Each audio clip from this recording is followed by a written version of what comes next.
सबको जय मसीह की। मैं जतिन बब्बर और आप देख रहे हैं मसीह परिवार चैनल। तो जैसे कि आप सब जानते हैं कि हम अपने चैनल पे, मसीह परिवार चैनल पे अलग अलग पास्टर्स की वीडियो को अपलोड करते हैं। अगर आप भी अपनी वीडियोस को, अपनी मिनिस्ट्री की वीडियोस को, अपनी टेस्टिमनीज को हमारे चैनल मसीह परिवार चैनल पे अपलोड करवाना चाहते हैं तो आप हमारे नंबर पे कांटेक्ट कर सकते हैं 9041690174। तो अगर आपको हमारा चैनल अच्छा लगता है, अलग अलग पास्टर्स की वीडियो देखना अच्छा लगता है, ब्लेसिंग अगर आपको चाहिए तो आप हमारे चैनल को सब्सक्राइब कीजिए, लाइक कीजिए और वीडियो को ज़्यादा से ज़्यादा शेयर कीजिए।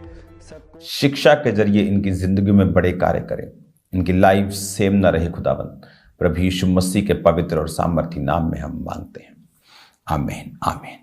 आज हम वचन खोलेंगे पहला राजा। जिस तरह कल मैंने आपको बताया था कि आप लोग आज से राजाओं की पुस्तक और गिनती की पुस्तक की स्टडी हम साथ साथ में करेंगे।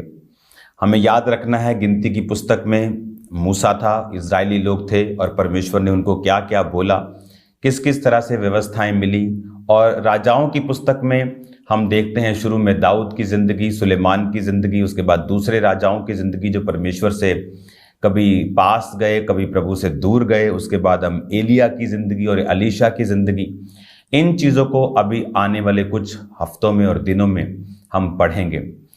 और मैं आपको इसमें प्रोफेटिकली आगे लेके जाऊंगा और स्पिरिचुअली आगे लेके जाऊंगा कि किस पार्ट को हम पहले पढ़ेंगे, ताकि उसके साथ साथ जो आपकी स्पिरिचुअल जर्नी है, आपकी जो स्पिरिचुअल लाइफ है, वो भी कनेक्टेड रहे परमेश्वर के साथ और वो भी ब्लेस्ड रहे। और परमेश्वर आपकी लाइफ में उन स्पिरिचुअल चीज़ों के ऊपर आपको काम करना सिखाकर आपकी लाइफ को स्ट्रॉन्ग करके आपको बिल्ड कर सके और परमेश्वर में आगे लेके जा सके।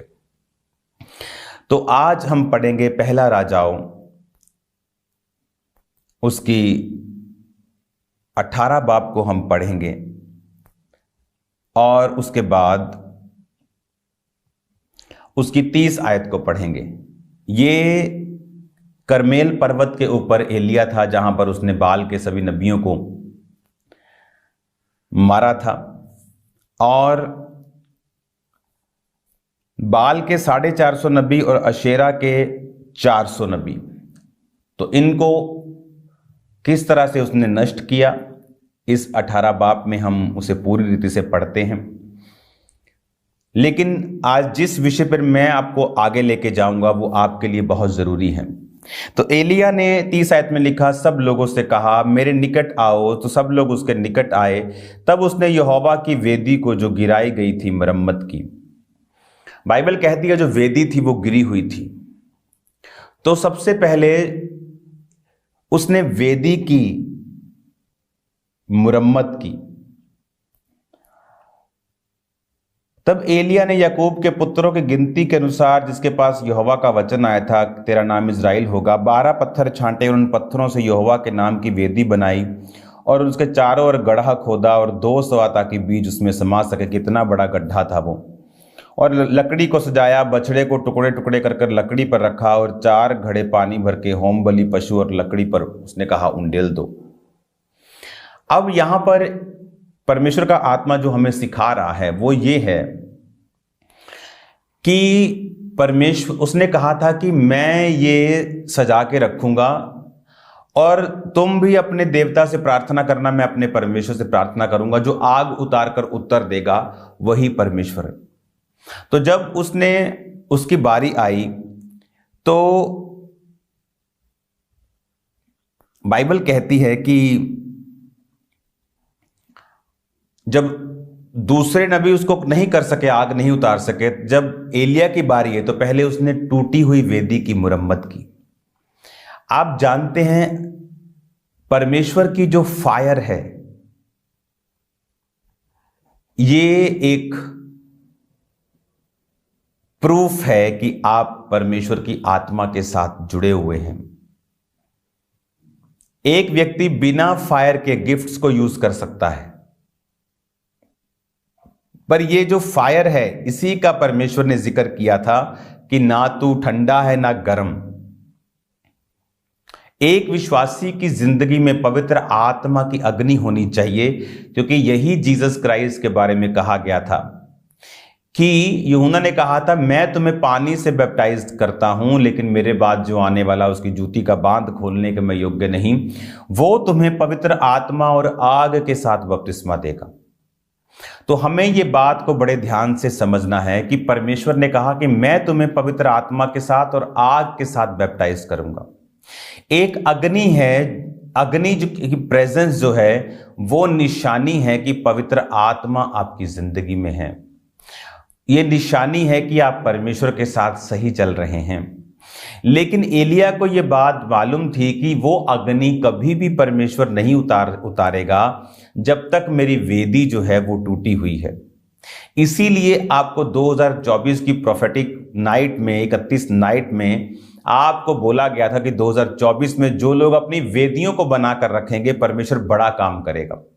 जब आप उस वेदी का मतलब है कि परमेश्वर के सामने अपनी जिंदगी को, प्रार्थना की जिंदगी को सही रीति के साथ उसे करेक्ट करना, आज की, कल नहीं की, परसों ज्यादा कर ली, फिर 2 दिन छुट्टी कर ली, ये रॉन्ग है, स्पिरिट में अच्छी बात नहीं है। जैसे मान लो आज आपने खाना खाया, फिर आपने 2 दिन बाद खा लिया, फिर आपने 1 दिन चंगा व्यास ही चंगा ही खा लिया है ना फिर 2 दिन छुट्टी कर ली, आपकी लाइफ हेल्थी नहीं रही, बॉडी आपकी हेल्थी नहीं होगी। चाहे आप कैलोरी इनटेक उतना ही लें, लेकिन आपकी बॉडी कभी हेल्थी नहीं होगी, क्योंकि आपकी बॉडी को, आपके मेटाबॉलिज्म को फूड चाहिए, कुछ घंटे बाद आप उसे दें, फिर उसे फास्टिंग पे रखें, फिर दें। इस तरह से आपकी बॉडी हेल्थी रहती है। स्पिरिट का क्या रूल है? स्पिरिट भी सेम, 1 दिन हैवी प्रेयर और फिर 7 दिन छुट्टी, ये रॉन्ग है। इसीलिए उसको मालूम था कि आग नहीं उतरेगी। जब आग नहीं उतरेगी लोगों को यकीन नहीं होगा। आपकी लाइफ में परमेश्वर की आग नहीं है तो गवाहियां नहीं है। आग नहीं है तो शैतान की उपस्थिति होगी, शैतान के अटैक होंगे। शैतान के अटैक होंगे तो लोगों के सामने आपकी टेस्टिमनी कंप्लीट नहीं होगी। आपकी लाइफ भी उन्हीं की तरह स्ट्रगल वाली होगी। आपकी लाइफ में भी वही झंझट, झमेले, कंफ्यूजन होगी जो अन्य जाति लोगों की लाइफ में चल रही हैं। तो आपकी टेस्टिमनी कभी भी स्ट्रांग नहीं हो सकती अगर आप वेदी को बनाएंगे नहीं तो। अब वेदी बन गई कि लाइफ को मैंने कमिट कर दिया कि परमेश्वर मैं तेरा हूं, तौबा कर लिया आपने। अब पहला स्टेप आग उतारने का कंप्लीट हुआ। अभी सब कुछ नहीं हुआ। आपने वेदी बना लिया, आपने लाइफ को कमिट कर दिया कि मैं रोज प्रार्थना करूंगा, मैं रोज प्रभु के साथ जुड़ के रहूंगा, मैं पाप में नहीं जाऊंगा, मैं पवित्रता में रहूंगा, मैं फालतू की डिस्ट्रैक्शंस से दूर रहूंगा। उसके बाद क्या किया उसने पत्थरों की वेदी बनाकर लकड़ी को सजाया। लकड़ी, जब लकड़ी का जिक्र आता है तो क्रॉस का जिक्र आता है। लकड़ी का मतलब है क्रॉस, जो काठ पे लटकाया जाता है, लकड़ी पे लटकाया जाता है, वो श्रापित है। बाइबल कहती है कि यीशु मसीह हमारे लिए श्राप बना कि हमें श्राप के बंधनों से छुड़ाए। लकड़ी का मतलब है जब आपने परमेश्वर में अपना जीवन दे दिया, उसके बाद क्रॉस को उठा लें। जिस तरह यीशु मसीह ने कहा, जो अपनी लकड़ी, अपना क्रूस, अपनी काठ रोज उठाकर मेरा पीछा ना करेगा वो मेरे योग्य नहीं। अपने आप का इनकार करें। अब आप अपने नहीं हैं। अब आप सब पार्टीज को अटेंड नहीं कर पाएंगे, सब दोस्तों को खुश नहीं कर पाएंगे, सब रिश्तेदारों को खुश नहीं कर पाएंगे, सब वो नहीं कर पाएंगे जो लोग करते हैं, संसार करता है, समाज करता है। आप उस तरह की रील्स नहीं बना पाएंगे, उस तरह के टीवी कोई प्रोग्राम्स को नहीं देख पाएंगे, उस तरह की पिक्चर्स को नहीं देख पाएंगे। और यही मुश्किल पार्ट है, क्योंकि जब लोग परमेश्वर में आने का फैसला कर लेते हैं, वेदी बना ली, लेकिन जब लकड़ी सजाने का समय आता है, क्योंकि जितनी लकड़ी उतनी आग। आपके चूल्हे में लकड़ी कम, आग कम। लकड़ी ज्यादा, आग ज्यादा, ईंधन ज्यादा, आग ज्यादा। तो वो सेल्फ डेथ, अपने लिए मरना, is equal to fuel in the spirit. आपकी आत्मा का फ्यूल आपकी सेल्फ डेथ है। आपका क्रूस उठाना, अपने आप का इनकार करना, अपनी इच्छाएं, अपना शरीर। आप परमेश्वर में 100% चल रहे होंगे, लेकिन फिर भी कुछ लोग होंगे जो आपसे खुश नहीं होंगे। हालेलुया। उनका आप कुछ नहीं कर सकते। आप परमेश्वर में पूरी पवित्रताई और प्रेयर में और फास्टिंग में और फायर में चल रहे होंगे, लेकिन अभी भी कुछ लोग ढूंढ रहे होंगे कौन सी गलती आज ढूंढनी है ताकि कल इसे क्रिटिसाइज कर सकें, क्योंकि वो लोग फोकसलेस हैं, फायरलेस हैं, अनॉइंटिंग लेस हैं, सब कुछ लेस है, चुगलियां ही हैं बस उनकी लाइफ में। लेकिन अगर आपको आग रखनी है, आपको सेल्फ डेथ, कितनी लकड़ी यानी कितनी सेल्फ डेथ, कितना मरे हुए हैं आप अपने लिए। कुछ लोग, क्रिश्चियन लोग, संसार को भी खुश करना चाहते हैं, दोस्त नाराज ना हो इसलिए वो अपनी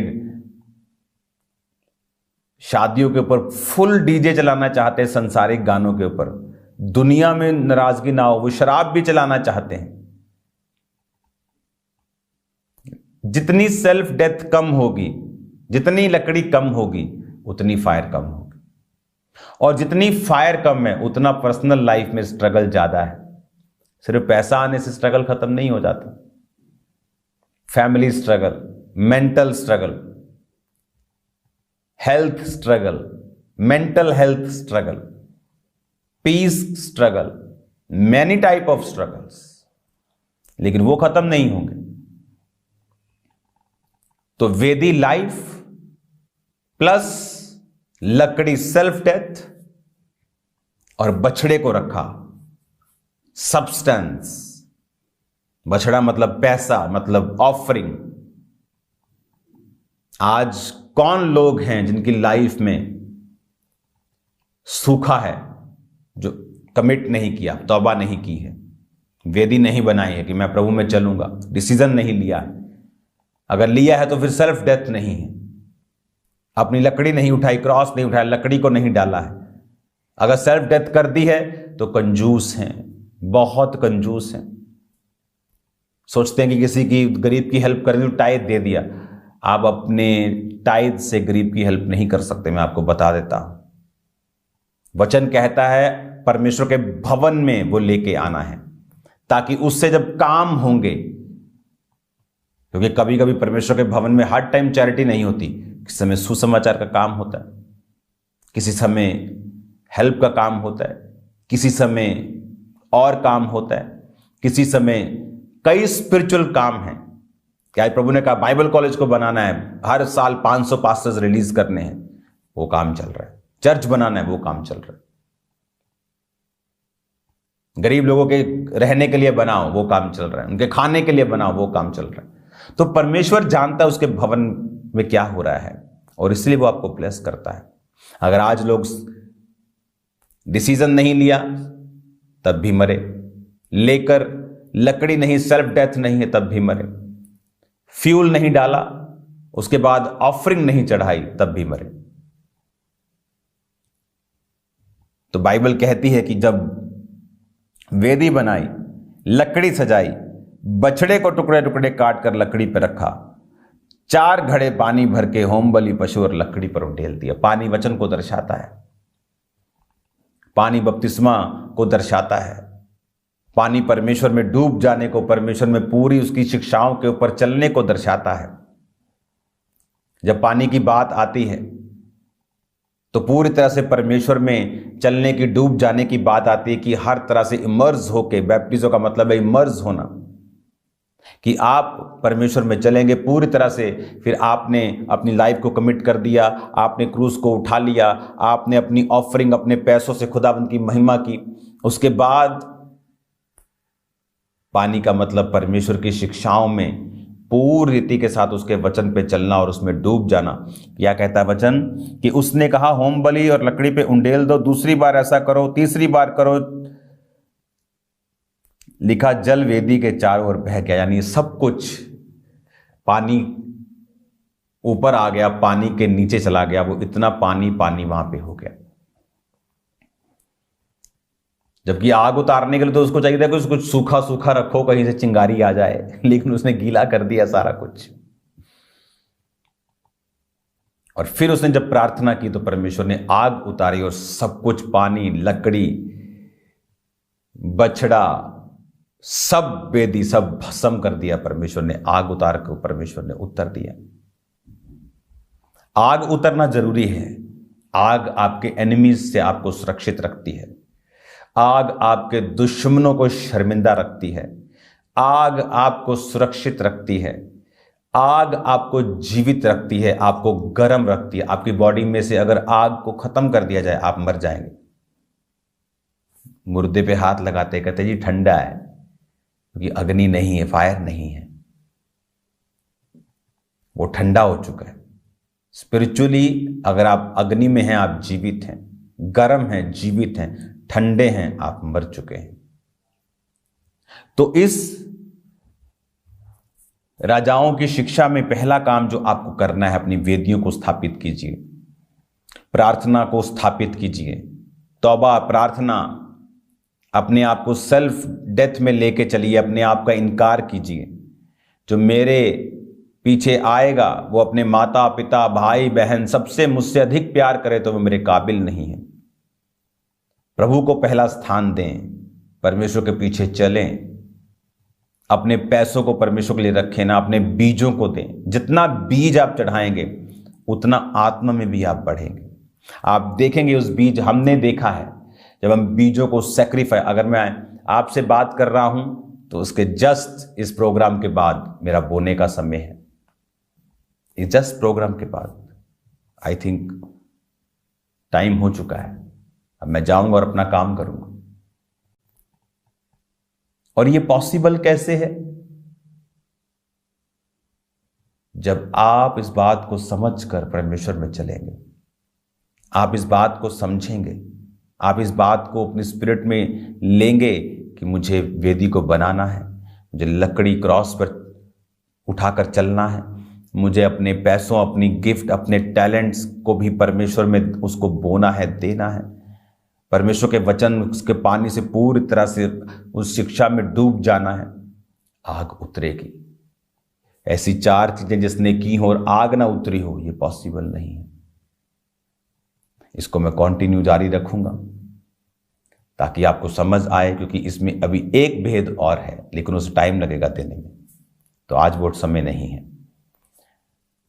जितने लोग पहली बार इस प्रोग्राम में जुड़े हैं, अपनी आंखों को बंद करके मेरे साथ प्रार्थना करें। प्रभु यीशु, मैं पापी हूं, मुझे माफ करें, अपने लहू से धोकर मुझे साफ करें, अपनी संतान होने का अधिकार दें, मुझे एक्सेप्ट करें अपने बेटे बेटी के रूप में। इन जीसस नेम, आमीन। जिस तरह एक बच्चे को स्कूल और कॉलेज में जाना जरूरी है, कोई मायने नहीं रखता वो कहाँ से है, उसी तरह से आपका चर्च में, जीवित चर्च में जाना जरूरी है। आप दुनिया के जिस भी कोने में हैं, जीवित चर्च में जाइए। अगर आप खामरा चर्च का, the church of science and wonders का हिस्सा बनना चाहते हैं तो आपके एड्रेस आपकी स्क्रीन पे होंगे। आप हेड चर्च जलंधर जहां मैं होता हूं, उसके अलावा मोर देन 100 चर्चेस पूरे वर्ल्ड में, पंजाब के डिस्ट्रिक्ट्स में, इंडिया की मोस्टली स्टेट्स में हैं। आप वहां पे शामिल हो सकते हैं, उन चर्चेस में जा सकते हैं। आपकी लाइफ सेम नहीं रहेगी इन जीसस ने। प्रार्थना पहाड़ की प्रार्थनाओं को सुनना नहीं भूलें। खुदावन आपको सेम नहीं रहने देगा। बी फ्रूटफुल प्रोग्राम को सुने, क्योंकि वो आपकी फैमिली को बैलेंस करेगा, होम्स को बैलेंस करेगा, आपकी लाइफ को फ्रूटफुल करेगा। God bless you all. मेरा बिलीव है कि आप इन वचनों पर, इन शिक्षाओं पर, बाइबल टीचिंग पर काम करेंगे। बाइबल टीचिंग का एक रूल ये भी है, पेन और कॉपी साथ में लेकर बैठें, अपनी लाइफ को उस तरह से सिस्टमेटिकली अपने वचन को नोट करें, ताकि आपकी लाइफ जब आप उसे पढ़ें तो वो सिस्टमेटिकली स्पिरिट के माहौल में और स्पिरिट के सिस्टम में आ जाए। God bless you all. आप सेम नहीं है, आपकी लाइफ सेम नहीं है। मैं आपको ब्लेस्ड घोषित करता हूँ। प्रार्थना पहाड़ की प्रेयर्स को अगर आप सुनते रहेंगे, मैं आपको दावा करता हूँ छुटकारे में रहेंगे। या तो छुटकारा आ जाएगा या अभी होगा। समथिंग विल हैपन, या तो अब हो जाएगा या तो बाद में हो जाएगा, लेकिन होगा जरूर। ये प्रभु ने मुझसे कहा है, आप छुटकारे में रहेंगे। God bless you all. मेरे लिए प्रार्थना करते रहिए, सेवकाई के लिए प्रार्थना करते रहिए। आने वाले समय में प्रभु के दर्शन बड़े हैं, उनमें हम ग्रेस के साथ एंटर कर सके, बड़े काम कर सकें। God bless you all. Thursday और संडे प्रभु भोज की मीटिंग्स हैं। संडे एक ऑर्डिनरी मीटिंग नहीं होगी, फायर फील्ड मीटिंग होगी, डिलीवरेंस मीटिंग होगी, हीलिंग मीटिंग होगी, और फ्री अनॉइंटिंग ऑयल डिस्ट्रीब्यूशन है संडे। तो खुदाबंद के नाम में आप इनवाइटेड हैं, आप सेम नहीं रहेंगे। God bless you all. और याद रखें, एक क्रिश्चियन व्यक्ति अगर डेडिकेटेड है, वो कभी भी ऑनलाइन चर्च अटेंड नहीं करेगा जब तक कि उसके घर से कम 400 किलोमीटर चर्च नहीं, शायद 350 किलोमीटर चर्च। लेकिन अगर हम आलस के मारे हुए, एक है कि आपके पास कोई सोर्स नहीं है, गाड़ियां हैं लोगों के घरों में और वो ऑनलाइन चर्च अटेंड कर रहे हैं, ये बहुत बड़ी शेम है और प्रभु इससे खुश नहीं है। एफर्ट करें, प्रभु के लिए हमेशा एफर्ट करें, हमेशा प्रयत्न करें, हमेशा कुछ लगाएं संडे को, ताकि प्रभु को मालूम हो कि ये मुझे ऑनर करता है। आपकी सहेली से लोगों ने मिलने जाना हो ना, मैं कह रहा हूं कि 10,000 किलोमीटर भी चले जाएंगे, लेकिन प्रभु के घर में जाने से लोगों को प्रॉब्लम है। जब संसारिक प्रेम ज्यादा है और आत्मिक कम है तो वो रिजल्ट भी वैसे ही है। स्पिरिचुअल प्रेम ज्यादा करें। मैंने लोगों को यहां पर खामरा चर्च में, आप इमेजिन करें, 2500 किलोमीटर दूर संडे आते देखा है, बाय फ्लाइट मीटिंग अटेंड करने के बाद जाते हुए देखा। उनकी लाइफ सेम नहीं रही क्योंकि उन्होंने प्रभु को अपना फेथ दिखाया है। इसलिए वो लहू बहने वाली औरत चंगी हो गई, बाकी भीड़ छू रही थी वो चंगी नहीं हुई। खुदा को अपना फेथ दिखाएं। God bless you all.